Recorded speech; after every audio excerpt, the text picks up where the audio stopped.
This is 5 on your side at 5. Focused on you. We start tonight in storm alert. Our Weather First team is tracking some showers and storms over the next several hours. Thank you for joining us. I'm Ann Allred in for Kelly Jackson. And I'm Mike Bush. The biggest threats have been hail and damaging wind gusts. We have team coverage on these storms tonight.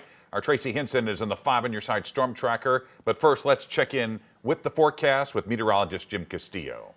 Yeah, hi guys. So we've been watching the past couple of hours, had a few severe thunderstorm warnings, and then those expired and no new warnings at this point. So what Scott and I have been noticing, and also Gary and Tracy and Anthony, is that all of us are seeing some rain and thunder and lightning out there to the east of St. Louis.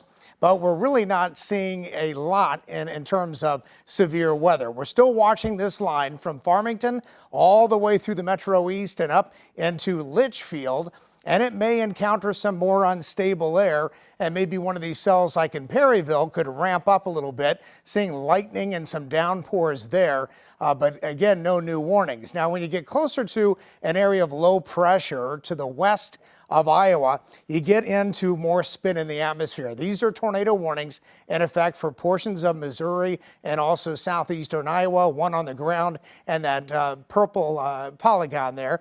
And then as you look here, these are the tornado watches that continue in effect. And we have one county that still has that watch in effect until 8 o'clock, Pike County, Missouri. But here's that area of low pressure and still ramping up a little bit northeast Missouri, some of that thunderstorm activity. Here's the tornado watch that's still in effect for Pike County. And then the severe thunderstorm watch for the metro continues, but again, very limited severe weather chances. But I'll update you with the radar and a look at the future cast coming up in just a few minutes. And our Weather First team is out on the road. Let's hear from meteorologist Tracy Hinson. She's live in our storm tracker. Tracy. All right, hi Ann and Mike. It is very quiet. We did have some rain come across just a few minutes ago, and now it's all but dry. You can see a few areas up here that even have just a little bit of clearing through some of these clouds. Just very light rainfall right now, and it wasn't even too heavy even at the peak of it. We just had a few moderate showers. Now some of that blue sky that's trying to break through could power off a few storms later on tonight. We'll see how that goes, if we get anything at all, but you can see even just a very light, quick round of rain, and our roads have dried out quite nicely here. So we are going to continue to keep an eye on the roads. For now, Tracy Hinson, 5 on your side. You can get the Weather First forecast on your phone. Just text the word weather to 314-425-5355. Now our other top story today, some sad news for St. Louis Cardinals fans. Legendary Hall of Fame manager Whitey Herzog has passed away. He led the team to 3 National League pennants in the 1980s and a World Series championship in 1982. Whitey was 92 years old. And we have team coverage tonight. Our Annie Krall has reaction from the fans. First, let's start with sports director Frank Cusimano. Whitey wasn't cocky, but he was a confident man. Just last year, I asked him, with this pitching staff, could you have won even a lot of games with this Cardinal team? And he paused and said, yeah, I could have. He was one of a kind. What kind of manager is Whitey Herzog? I like to make things happen. June 8th, 1980 was the beginning of the end for a decade of mediocre Cardinal baseball. And boy, did Darrell Norman Elbert Herzog make things happen.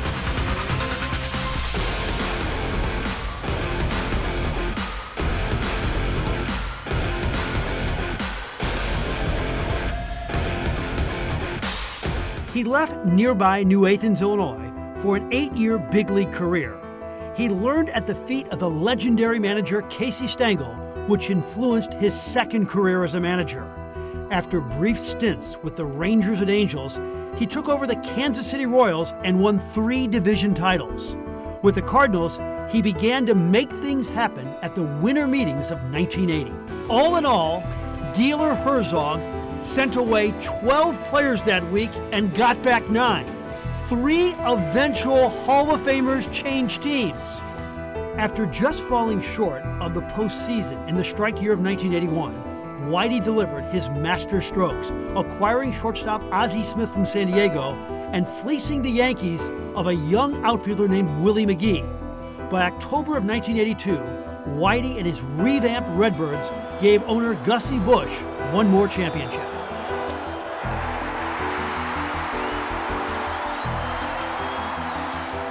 The Cardinals fell short of another championship, due in part to bad luck. Key injuries to Vince Coleman in '85 and Jack Clark in '87 neutered the Cardinals' offense.